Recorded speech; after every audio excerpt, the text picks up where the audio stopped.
Yeah. DJ Chimps on the beat. Rudoro acho harutengwe.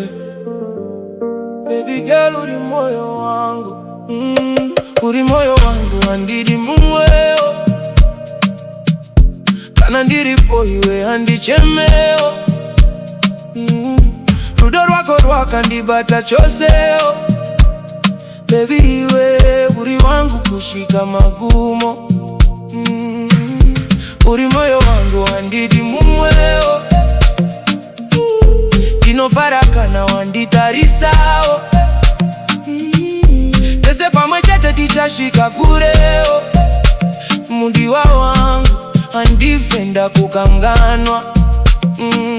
Daka kuwana ndirindega mwari vakandipa chipo chakanaka.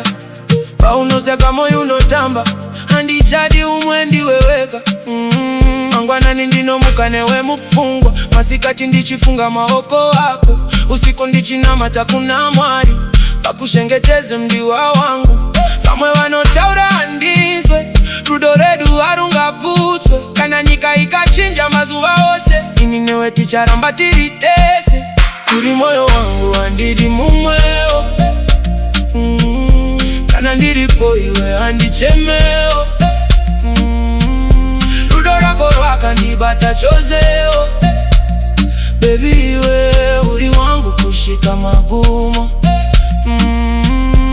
Kana ndanetu unondisimudza. Kana ndasuwa unondifadza. Iwe mwenje mubeni wangu, mufaro wangu, simba rangu. Wandina Maria kawanda baby. Asi moyo wangu nde wako chete. Ngati karetese kushika tachembera. Ichifara semazuwe kutanga. Wandipenge sane rudo baby.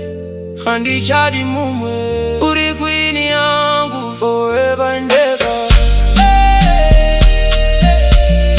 Forever and ever. Uri moyo wangu handidi mumweo.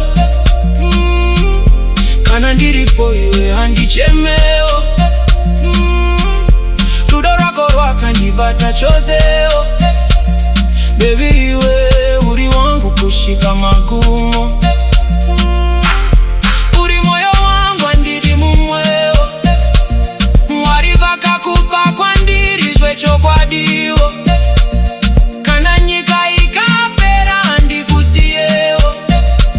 Mudiwa wangu ndinokuda kushika magumo. DJ Chimps, Zimbabwe to the world.